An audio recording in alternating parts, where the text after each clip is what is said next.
فنان منحجب في محكمة لأشهر طيار في أمريكا رغم إنه خريج آداب.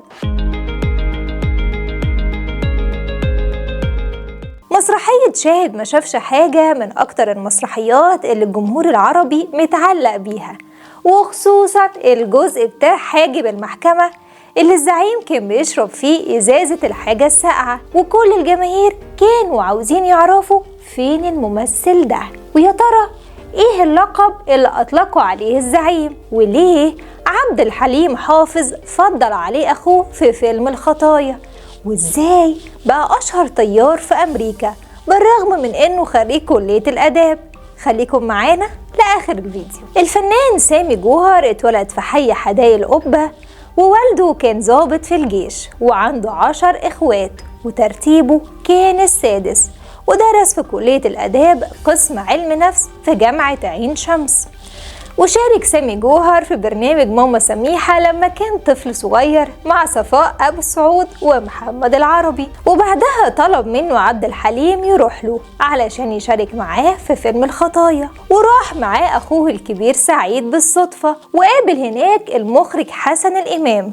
والغريب إن عبد الحليم والمخرج قرروا يختاروا أخوه علشان يقدم دور العندليب وهو صغير، وسأله تزعل لو أخوك هو اللي أخد الدور؟ فرد بمنتهى البراءة وقال له أنا وأخويا سعيد واحد، وارتبط بعلاقة صداقة قوية جدا مع يحيى الفخراني وكمان فاروق الفيشاوي وأحمد راتب، لأنهم كانوا في جامعة واحدة وأصدقاء دراسة. وفي يوم وهو ماشي في شارع القصر العيني قابل الفنان شوقي شامخ والمخرج هانم طاوع، وبعدها راح معاهم بروفات المسرحية. والمفاجأة بقى ان اليوم ده الكومبارس اللي كان هيقوم بدور برعي في المحكمة ما جاش، والجو كان حر، فعادل إمام طلب حاجة ساقعة من عامل البوفيه بس انشغل، فراح سامي جوهر اللي كان متشيك ولابس بدلة اليوم ده خد الحاجة الساقعة ودخلها للزعيم. فراح عادل إمام قال ده وزير الحاجة الساقعة ده ولا ايه؟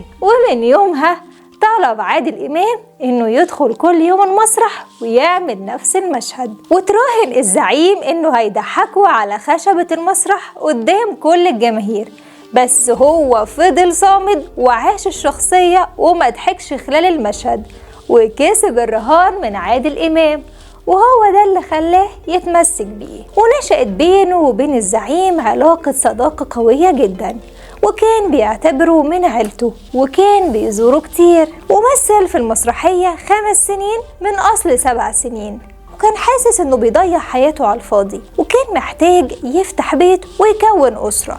وجات له فرصة السفر لأمريكا، وساب لأخوه رقم تليفون عادل إمام عشان يبلغوا اعتذاره عن عروض المسرحية. وفي سنة 81 قرر يحقق حلمه ويهاجر لأمريكا، وهناك درس الطيران وبقى واحد من أهم الطيارين في أمريكا، وطبعا اتجوز واستقر هناك. وبعد 15 سنة قرر يسيب أمريكا واشتغل رئيس طاقم الضيافة في الخطوط الجوية الكويتية، وكان مسؤول عن رحلات كبار المسؤولين بسبب خبرته الكبيرة، وكمان بقى مستشار في عدد كبير لشركات سياحية مشهورة. ورجع تاني مصر وتفاجئنا بتغيير شكله، وقرر بقى يبني منتجع سياحي على أحدث طراز في سيناء، وبقى واحد من أهم رجال الأعمال في مصر والوطن العربي، وكشف لنا أسرار المسرحية بعد 47 سنة من الغياب، وقال إن الزعيم كان معجب بيه